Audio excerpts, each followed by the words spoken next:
don't expect that sort of stuff to happen to us. But, cyber fraud and scams and those sorts of things, they work at an industrial level. There are literally office buildings full of people who do nothing all day apart from perpetrate those sorts of crimes and those sorts of frauds. Yeah. And we're not immune to that. We fall into the trap of like, oh, yeah, we're a small country. Nobody's going to really care about us too much. But as you said up front, we're as connected as everybody else. The New Zealand Tech Podcast, brought to you by Gorilla Technology, proactive and strategic IT. Hey folks, greetings and welcome along to the New Zealand Tech Podcast. I'm your host, Paul Spain. Great to have with us Dan Richardson today from CyberCX. Great to see you. Great to be here, Paul. Long-time listener, first-time caller. Always good to have listeners joining us on the show. And look, Dan, cybersecurity is something that I think a lot of us are very interested in, and a real privilege to have you join the show and share some of your insights. Maybe quick overview of where you fit into this big wide world of cyber in New Zealand. Yeah, so currently I'm the executive director, strategy and risk at CyberCX New Zealand. So CyberCX is a pure cybersecurity company. We do cloud as well, but in a very secure way. So we do the full end-to-end spectrum of cybersecurity services right through from strategy, consulting, through to penetration testing, digital forensics, incident response, managed services, those types of things. So we've got our clients covered. Basically. Great. That's really good. And you previously sort of worked, in a range of places kind of across the industry. You were Chief Information Security Officer at Westpac. Previously, a little bit of work for the Spooks. Yes. GCSB. Very proud of my time at the National Cybersecurity Centre. But I think I was telling you before we started that I caught up with a friend last week and we were having a chat, and he said, "Oh, I remember, 1999 when we were working in London together, and you used to sit there and send my Windows PC the ping of death." Yeah. And at the most inopportune times, and I turn around and you'd sit there and you were laughing. So I've been doing cybersecurity for a while now, and I've been around. So lots of corporates, obviously in New Zealand and overseas. Bit of time in government, about 5 years at the National Cybersecurity Centre, which was great team there. And then, about 3.5 years at Westpac as the Chief Information Security Officer before joining CyberCX. Oh, very cool. And interesting, I had a little bit of time. It's actually quite a small window of time in London in 1999 and did some stuff with the bank there. Great time to be Y2K days. So before we start, of course, a big thank you to our show partners, 1NZ, 2 Degrees, Spark HP, and Gorilla Technology. Lots I'm definitely keen to delve into on the cybersecurity front, but it'd be good just to tap in on some of the recent news. New Zealand Defence Force, they're testing some hardware that's gone up into orbit.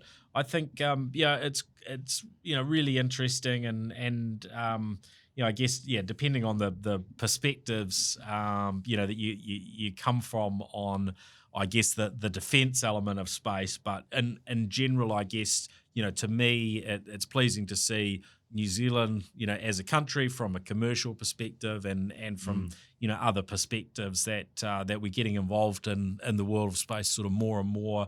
Lots of companies here that are involved in aerospace and in space. I was talking to a colleague in Australia a couple of weeks ago, actually. And, the comparison between the Australian space industry and the New Zealand space industry, that's something we're beating the Aussies. So let's keep doing that. Well, it's interesting to see on that front, because it does seem as though in Australia, the government have put their foot to the floor more. So whilst New Zealand have had quite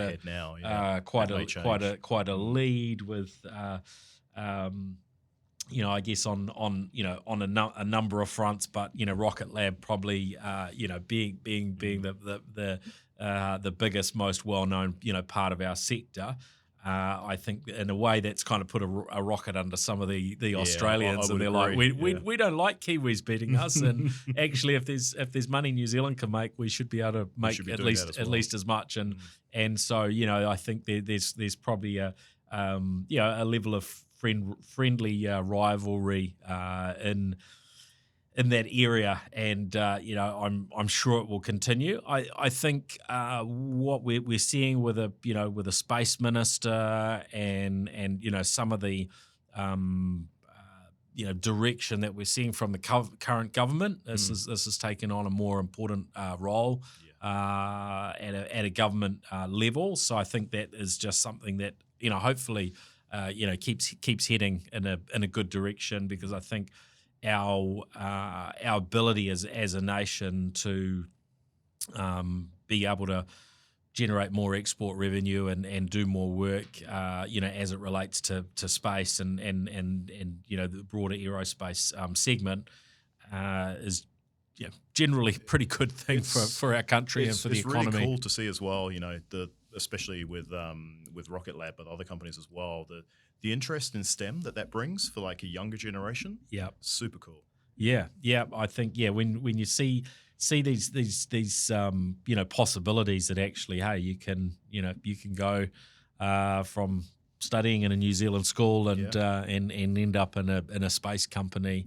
Exactly it's right. not such a far-fetched thing as I remember when I was growing up, and there was one of my brother's friends, and he was telling me his friend's dad was has been working for NASA, and I mean that was not a common story to hear around New Zealand, to have some sort of connection back to NASA. Yeah, it seems so distant back in the 80s, 70s and 80s. It seemed very, very distant, but now we have our own space industry, and it's so good. Yeah, really pleasing. So without sort of delving into the politics of Defence Force and so on, but I think it's pretty encouraging overall where we're headed. Now, another thing that caught my attention, this was an article from Susan Edmonds and stuff saying Westpac introducing fraud-busting technology, but only in Australia. So we might just leave the headline there and come back to it once we start delving a bit more into cybersecurity, because it sort of sits in that broader area. But it's a scam busting technology called Safer Pay, which would add additional screening on basically on every payment that's flowing through Westpac, utilizing artificial intelligence. And so there's probably a discussion to be had there. And I know, not just from your Westpac experience, but your other sort of connections across the banking world, you could probably share some thoughts on that. Let's park that for a moment on that front. But it might just be that there's a bit of a trend with what New Zealand gets versus what Australia gets in some cases. So looking at some of the things happening on a global front, Neuralink, that's been kind of crazy to kind of see what, I guess when we first heard about it, and I don't know about you, Dan, but this idea of sort of brain implants, and we've known a few companies doing it, but Musk tends to be able to get the get the attention and get the headlines. And as you say, and get stuff done. But I'm not sure that I've sort of had really too much anticipation that we were going to see anything anytime soon. But here we are, where their first human patient has already been sort of touting the technology. 29-year-old Noland Arbor. I'm not quite sure if I've got his name pronounced right, but he's got the implant, and away he goes, and he's able to play chess online and the like, as a quadriplegic by controlling a game. I'm not sure I want to be the test subject for it. Put it that way. But look, if he's obviously with his medical condition getting something out of it, then there's a net positive there already. So I think it's probably a long way from general adoption, obviously, good 20, 30 years plus realistically by the time it gets to market and gets through all those regulatory hurdles, but definitely something to keep an eye on. And yeah, for those with a, chronic medical condition or issues like that, then absolutely, why wouldn't we use technology to kind of help those people? Yeah, and it seems to me it's for those, for those edge cases, and of course we can throw around ideas of, how this stuff could be used if it was available, sort of mainstream. And I think most of us have seen The Matrix, and there's enough out there to seen The Matrix too many times to freak us out if we if we want to go down the rabbit hole. But I think just. In many ways, it just sort of blows my mind that this thing has happened, quite quickly. Obviously, what it can do and how accurate it is and how useful it is. These are things that we will see evolve over. As you say, it could be quite a long period of time. There would be an argument, and I don't know how advanced the technology is, that it's not a million miles off some of these sort of headset-y type things that you can wear. Definitely, the next level from, I've tried out some of that sort of technology, and it kind of, pretty rudimentary, pretty simple. Yep. That it's a step along from that, but it's not the sort of thing where it's reading your thoughts and able to, squirt them out with an AI voice, right? It opens up some interesting cybersecurity questions as well. You look at any piece of software or hardware out there, there's many vulnerabilities. Are there vulnerabilities in these things? How do you patch them? How do you deal with them? That's a real consideration. Just a Band-Aid on the brain, mate. Oh, yeah. Yeah, I guess it will be one of those points that I imagine someone is already looking at how they can exploit the technology. Now, AI, we're seeing this kind of move towards buying training data, and there's been a bunch of sort of coverage on this front. It seems as though there's almost a kind of a shaming going on for those who are utilizing information that's sort of publicly available, and there was been coverage in recent days around OpenAI training on YouTube. There's I think a range of sort of licensing agreements and so on getting fired up, so that AI companies, AI providers can be using content sort of legitimately. It's kind of a challenging one, because I can see how an organization that's got a great AI just wants to kind of suck up the data that they can find that's publicly accessible, and just say, look, it's train it on all the things. Just like a search engine, or just like it's just replacing a human, but it can remember a whole lot of stuff. Any perspectives on where really you think we should be going here? Is fast sort of legislation useful? Yeah, I'm not an AI expert. I'm just a humble security guy. So I've had thoughts and feelings like everybody else does. But if you point a large language learning model at an existing set of data, of course you're going to get similar outcomes, right? Like AI, as we know, is not great at anticipating black swan type events. Expect the unexpected. So things that the human mind can conceptualize, AI really struggles to, because for exactly that reason, as you said, like you pointed at a particular set of data, you're going to get a very similar outcome. It will think that that's all it knows. So I can fully understand why everybody, people who are training these models might want to push that out to a much, much broader set of data. But even then, I think you're still going to run into issues, right? Like if you're pointing it at, I don't know, YouTube or X/Twitter, you're going to hoover up a lot of bot content, And is that really the stuff that you want regurgitated back out from your AI? I don't think so. So all of these considerations, we have to take into account.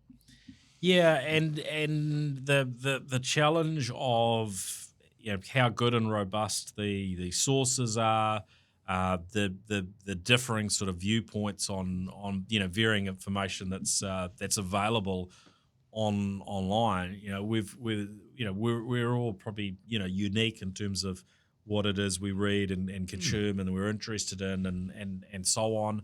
And the perspectives through how we look at things, right? Yeah. You'll read a headline, I'll read a headline. We will, we might take quite different viewpoints on what that means. You read the article and it's like, well, oh, that makes sense, and I might look at it and go, well, that doesn't make much sense to me, and so on. So when you mash all of that sort of stuff together, the outcomes can be sometimes just super useful and helpful for everyone. Sometimes it doesn't play out well. We saw that with some of sort of Google Alphabet's AI things recently, where they've tried to sort of nudge it in differing directions. Yeah. And it's kind of ended up going off the reservation, and I think you kind of see that with pretty much every platform to one degree or another is going to upset people in differing ways. I mean, I watch a lot of YouTube, like most people do, and I'm really into architecture. So the YouTube algorithm is really good at giving me interesting architecture videos. Yeah. Now, it doesn't account for the fact that sometimes after a glass of wine on a Wednesday night, I might watch Love Island on TVNZ. Yeah. So, we're discrete individuals. Yeah. And, we might use one platform for one thing, which is giving you a set of data that points to a particular thing, but actually we've missed a whole bunch, So, yeah, we really need to take that into consideration. And then there's the, what should or shouldn't we be paying for? And so, yeah, should we be utilizing, or should AI platforms only be utilizing,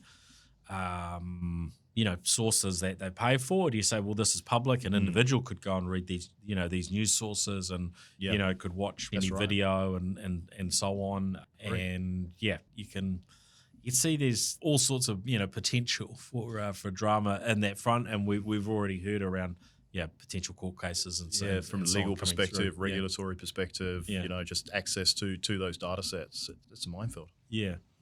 All right. Well, those was kind of, I guess, the big newsy topics for the week, and there's probably a bunch more we had down there we could delve into. But I'm keen to chat more around cybersecurity. This is very much your your world. And because I think, cybersecurity is so important, to each of us individually. We don't want bad things happening to our organisations, and therefore it has a flow on to, to New Zealand, as a whole. We get things wrong from a cyber, perspective. It's kind of like having a hole in the boat, right? You can sink, and we certainly don't want our economy and our people to be sinking because we've been taken advantage of from a cybersecurity perspective. So that kind of, I guess, puts us almost in a view of New Zealand versus the world. We're this little country sort of towards the bottom of the planet. However, we're online like everyone else is. As connected as everybody else. We can be under attack. Yet there's only ever going to be a sort of certain capacity when it comes to what the government of a sort of smaller country can invest from a cyber security perspective. And because we have a lot of sort of smaller and medium organisations, those organisations are only ever maybe going to have access to probably a lighter levels of investment compared to the bigger players. And we certainly see a range of geopolitical issues going on in the world, where we've got wars, we've got economic dramas, and then we've got our neighbours in Australia who are just that much bigger than us, and so there's that I guess debate of Yeah. how are we doing versus our Aussie cousins or whatever you want to call them, Our our good friends, mates across the friends ditch. across the ditch. Yeah. Yeah. So I think there's a few things we could sort of delve into there. Maybe this Australia versus New Zealand side, Yeah. because on the New Zealand Tech podcast, when we launched, one of the things that was happening was that the government had decided to invest, I think at the time it was 1.5 billion into fibre infrastructure for New Zealand. Now that's increased, and we've ended up with, where are we at? Something like 87% of the population with access to superb broadband and varying other options for the other 13%. And in Australia, I would politely say they've been trying to catch up ever since. It's been a bit slower, yeah. But on the cyber front, you could argue that shoes maybe on the other foot a little bit. What are your thoughts on how we're doing in this area, particularly from the realms that you've worked in, banking and government and so on? That's a really interesting question. And the way I always kind of look at it is, Australia, much bigger country, much bigger economy, absolutely. And I don't want to sort of, get fixated on what they're doing as our close friends and neighbours. But, CyberCX is a trans-Tasman organisation. We work with organisations in New Zealand. We work with Australian organisations as well. And we sort of see, obviously, there's quite a different regulatory environment in Australia, and that drives a lot of cybersecurity investment. So you think about things like in Security of Critical Infrastructure Act that they have in Australia, mandates, minimum standards. They can designate systems as systems of national significance, which, have extra protections wrapped around them. We don't have that equivalent kind of regulatory or policy setting within New Zealand. And that means that, you can operate a reasonably important bit of critical infrastructure for the country, but there's no minimum cybersecurity standards that you have to meet for your technology. And that obviously puts us at a slight disadvantage compared to Australia. I'm not sort of saying that, we're under-investing necessarily, but actually you kind of look at things, even in recent budgets in Australia, they put a whole heap of money into their national, cybersecurity defences. Red Spice was the name of the program, but they've also partnered up with Microsoft for Cyber Shield. The New Zealand government is still kind of lagging behind a little bit with some of that, and obviously we've had a change of government that may change things, but it's quite a different environment here compared to Australia. Yeah, I mean they've had a minister of cybersecurity, haven't they? They have. And a range of other things. I guess you could say the legislation there as it relates to cybersecurity and data privacy, tends to be more mature, more forward-leaning. there's some teeth there in some of the legislation, which is at a different sort of level to ours, certainly on the data privacy side. Yeah, I compare the responses to last year in Australia they had some issues. Optus, Medibank, Latitude Financial Services. All suffered cyber incidents, and that was headline news in Australia for a good couple of weeks. Yeah, and they were being called out by the government. They were being called out in Parliament, really big time. Yeah, very forward-leaning, and only one of those organisations operates in New Zealand. Latitude Financial, and the Privacy Commissioner in New Zealand is having a joint investigation with their Australian counterparts, which is great thing to do. But it dropped out of the news cycle in New Zealand very, very quickly. And we've seen that recently with MediaWorks as well. They had a data breach, and it was in the news on the Friday. By the Monday, it had completely gone. So, our sort of, not necessarily level of interest, but, the amount of airtime that it gets in the media is quite different here compared to Australia as well. So maybe that's drives slightly different behaviours. Yeah, it's a really big point, actually. I think, and that the more airtime that we give these things, the more we're likely to think about them, attend to them, and so on. And I think that was something that has been really super visible in those cases for those that are comparing the media on both sides. It is night and day different when it comes to these sorts of issues, and I guess that comes from varying perspectives. Certainly, the emphasis that we see from a government level, and the government really calling out these organisations and holding them to account. There being enough of a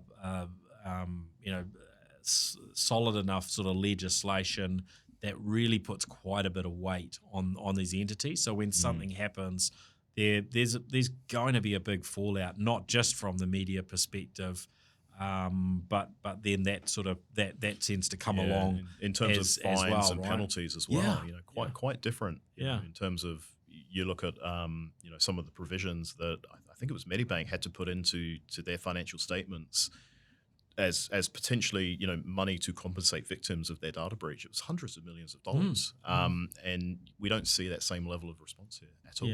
Yeah. I think when you look at, say, Latitude with what happened there, I can't quite remember what the the impact was on them in terms of what they would do. But it wasn't a lot in terms of, certainly here in New Zealand, in terms of what the cost was sort of, per person impacted. Yeah. But it seemed to be probably a lot higher on the Australian side for things, for a number of reasons. And the expectations when something happens as well in Australia. So, if an organisation leaks a whole lot of personal data, then they're really having to sort of, step up and, pay for a range of services. It might be pay for a new driver's license. New passport, you've got, new ID documents with different, numbers and so on, so that, what has been taken in the breach then can't be used against an individual. On this side, I don't even know whether we've had really addressed a lot of these things. I remember, last time a while back looking at this with driver's licenses, and I think the the New Zealand thing was like, no, you're fine, you just keep your driver's license. It wasn't. It was like, no, we don't have a route for you to be able to change your driver's license. No, there is no if you way want one to in do New it. Zealand, it's like, sorry, mate. Good luck. This stuff can just remain online for the next 10 years until when your driver's license expires or something. I think I'm right in saying even if you lose your driver's license, you just get an exact replica of the one you with had a before. reissue with the same numbers and so on. So there's maybe a little bit of work to do behind the scenes there if we're going to if we're going to be in a place where we're not taken advantage of, because there's a degree to these sort of settings ultimately impacting behaviour, isn't there? And it's not like as Kiwis we're all sort of she'll be right, mate, on these topics, but there probably is a kind of a down under kind of there's an element of approach that would be impacted. Likewise in Australia, is impacted by if there are regulatory sort of pressures and legislation that says you're going to get hit this way or that way if you don't have things in place. That changes the picture a bit. We're also quite a trusting group of people in this country, I would say. We trust not necessarily, just our banks and our civic institutions, but individually we're quite trust each other. Maybe a lot more than in some other countries. Very low from a fraud perspective. Yeah, so we don't expect that sort of stuff to happen to us. But as we all know, fraud, especially sort of cyber fraud and scams and those sorts of things, they work at an industrial level. So there are literally office buildings full of people who do nothing all day apart from perpetrate those sorts of crimes and those sorts of frauds, and we're not immune to that. And I think we fall into the trap of like, oh yeah, we're a small country, nobody's going to really care about us too much. But as you said up front, we're as connected as everybody else. So we suffer, from the same sorts of threats and the same sorts of issues. So we need to kind of think about that as well from a global perspective. Now we've sort of talked about New Zealand versus Australia as it were, which is I guess it's good to have those chats sometimes, and even if it's just to remind ourselves maybe we're not as good as we would like to be. But if we step back and kind of look at the whole world, there are certain parts of the world that are probably more focused on outgoing attacks, whether it's nation state type things or for just general financial gain.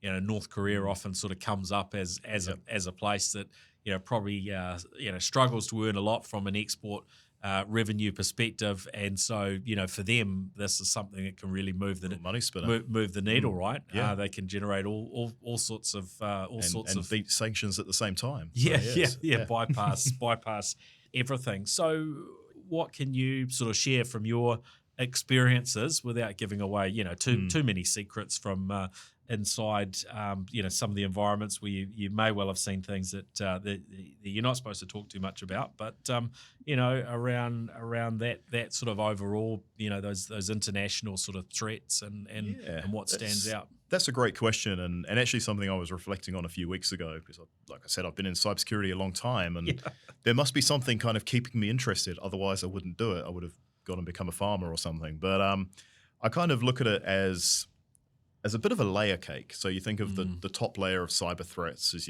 those nation state actors, they're destructive, they might take down your ports or your critical infrastructure.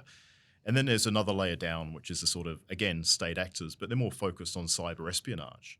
And, you look at espionage now, especially signals intelligence, and it essentially is just computer hacking now. The days of the stuff that Edward Snowden talked about, mass collect on, internet access points, encryption is not ubiquitous, but it's ubiquitous enough that, that sort of data is way less useful than it used to be. And there are still some specialized applications around, RF and HF radio and those sorts of things are being able to track ships, and that's great. Sure. But you think about espionage and you sort of think, well, how do you get data remotely? Of course you're going to hack into somebody's system and get it. And that's just, how the world does espionage now. And we're not immune to that. We're a country. People want to find out things about us, and we want to find out things about other countries as well, of course. And then you sort of go down in the layer cake of, highly organized criminal gangs, cyber criminals that, operate in certain jurisdictions in Asia and Eastern Europe and other places as well, not just those places.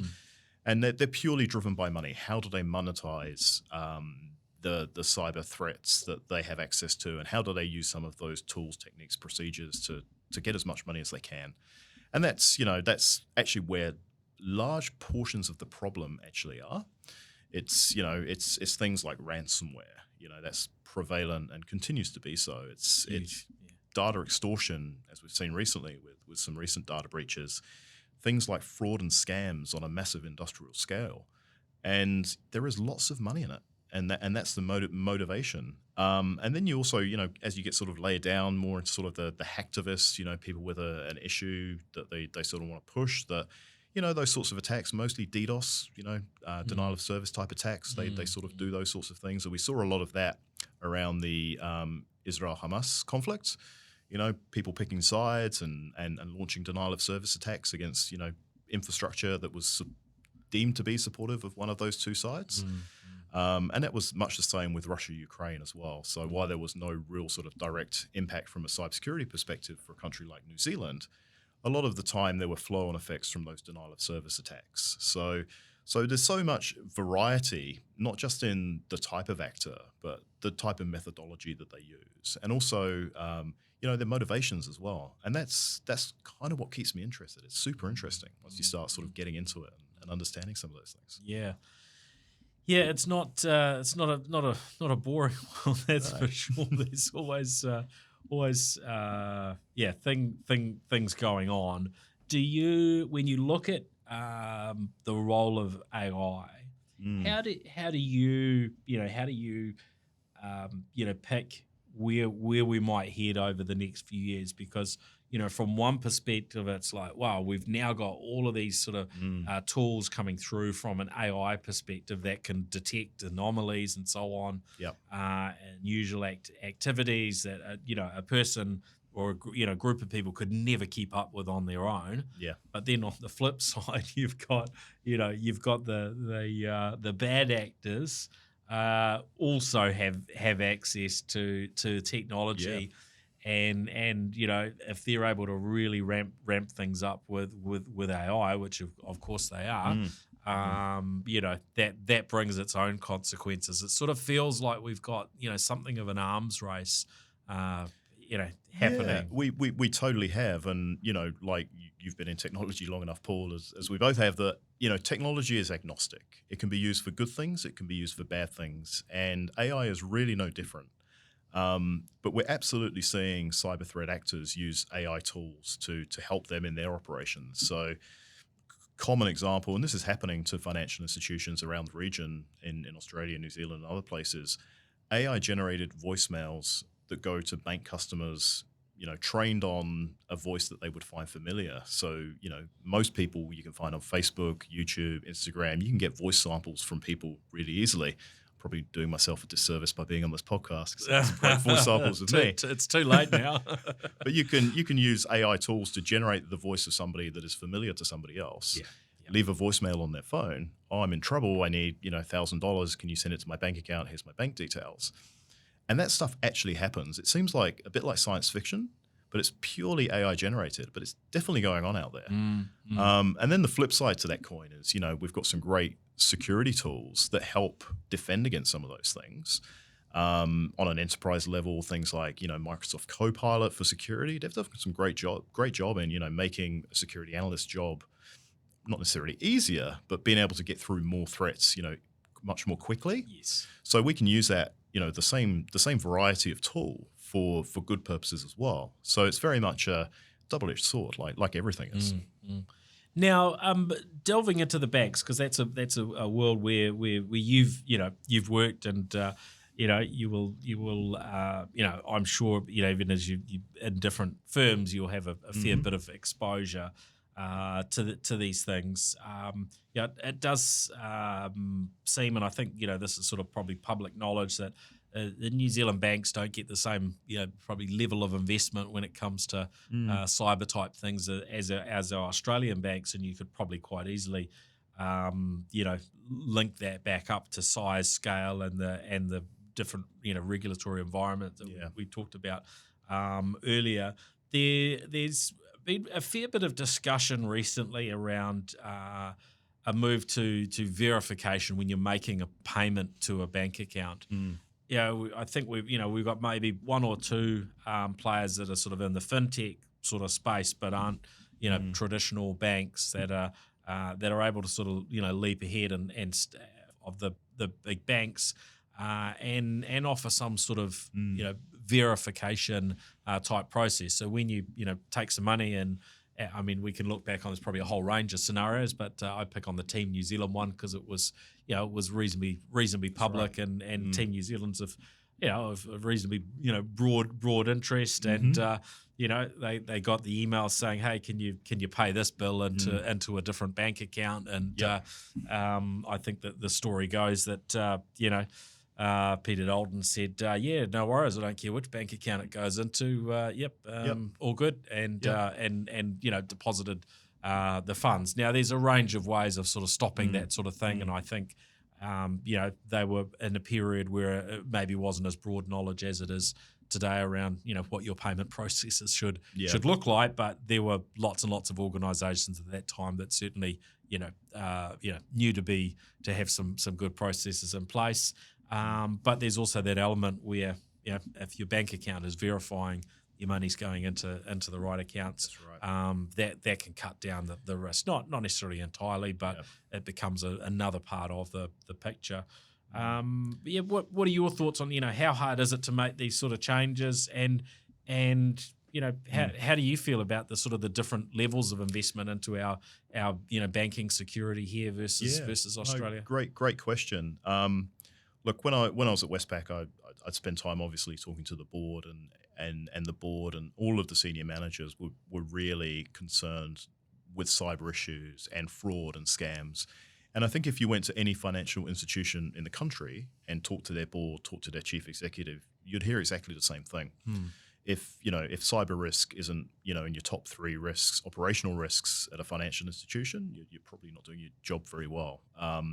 And I would say that for most, if not all, financial institutions in this country, it would be up there in terms of the risk that they're thinking about. I suppose where the difference comes in from a New Zealand perspective is, we are a lot more resource constrained than our friends in Australia. So, less people, less money. The big Aussie-owned banks obviously make huge profits. And there was a recent Commerce Commission report that sort of called them out saying, you need to invest more in your technology stacks in New Zealand. And, I would completely agree with that because, you look at some really critical applications that run in banks, and I'm not talking specifically about Westpac here, but more generally, they're running on bits of technology 20, 30 years old. Lots of banks still run mainframes as their main sort of core systems. And, actually probably nothing wrong with that realistically. Modern mainframes are very robust. But you sort of look at it and go, well, why are we behind in the banking industry compared to Australia and certainly compared to Europe? I have an account with a European bank, and I log on to the app, and the level of security controls that I have to go through just to log on, not even transferring money. Oh, it's like that with my Swiss bank account too. Yeah. It's not a Swiss bank, but I wish, Paul. I wish. But it's a level above, what you get from your New Zealand banking application. Yes. Lots of New Zealand banking applications don't even use multi-factor authentication. And you go, well, surely you're going to run into some problems with that, not just fraud and scams, but actually more pressing problems, anti-money laundering problems and those sorts of things. So, so there is a lag. There is a lag in the banking industry in New Zealand, and I don't think it's because people aren't focused on the problem or boards or senior executives don't take it seriously. It's more that there's a lot of legacy within banking environments, lots of legacy technology, and sometimes retrofitting good, robust security controls over some of that legacy technology is really difficult. So that's probably the biggest issue. If you look at Westpac, I think the story you were referencing might have made mention that in Australia, Westpac Australia is about to embark on a massive core banking refresh of all of their technology, all of their critical applications. And I was reading news articles about this, and I didn't see any mention of New Zealand in any of these articles. And you go, well, actually, that's a $1 billion bank for the New Zealand economy. So surely there has to be some commensurate level of investment on this side of the Tasman as well. So, yeah, it's interesting. Yeah, well, interesting is one very very polite way of putting it, I would tend to say, Dan. So, yes, there is a lot more I would love to go into. We're probably just about out of time in terms of the variety of work and the things that you've been involved in it at CyberCX. As an external party that's working with a range of clients sort of between Australia and New Zealand. How does that sort of variety compare to your work? With national cybersecurity side of things with the NCSC and working in the banking world. I look at all of my experiences throughout my career as a learning journey, and where I'm at now with CyberCX, I'm only successful at doing that because of the experience that I have. And I've built that experience up over a number of years, and working at CyberCX gives me the opportunity to go into different organizations and help them with their cybersecurity challenges. And that is immensely rewarding in lots of ways.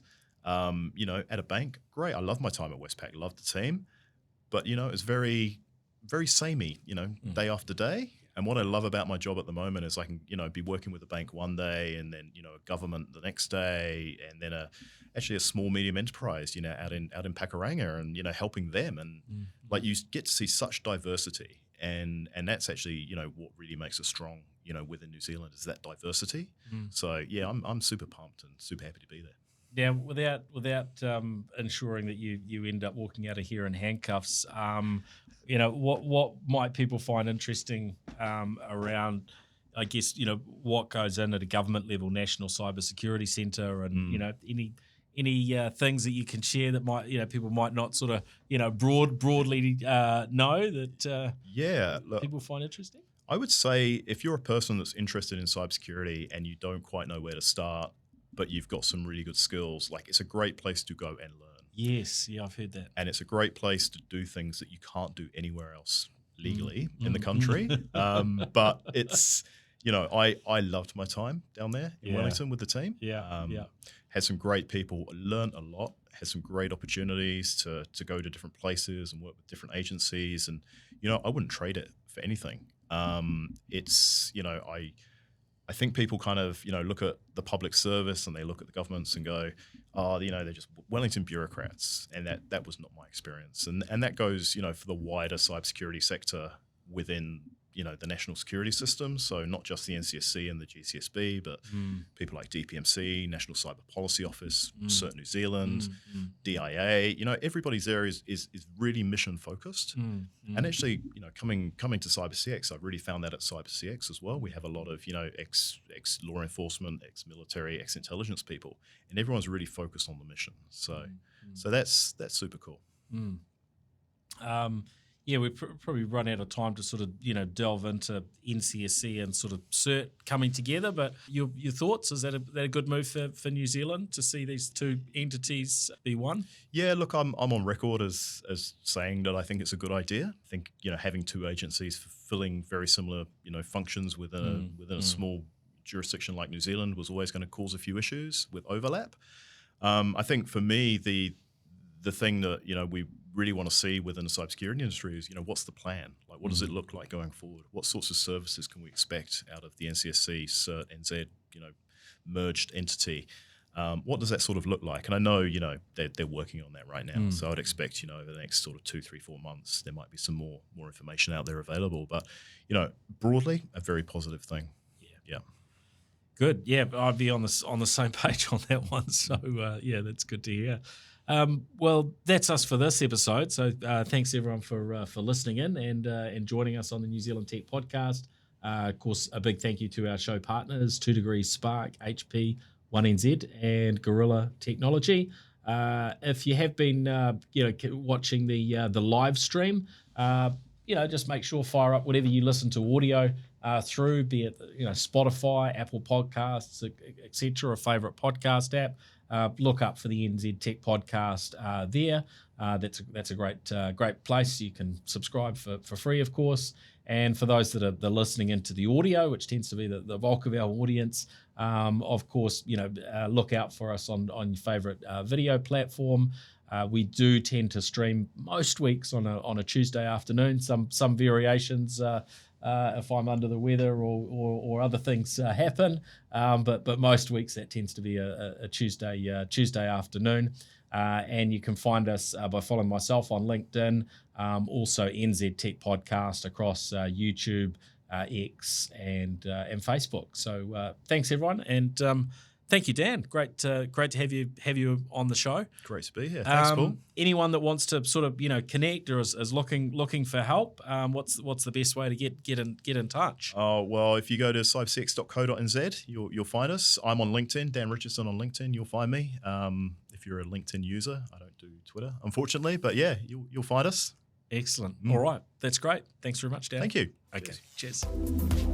The New Zealand Tech Podcast. Brought to you by Gorilla Technology, proactive and strategic IT.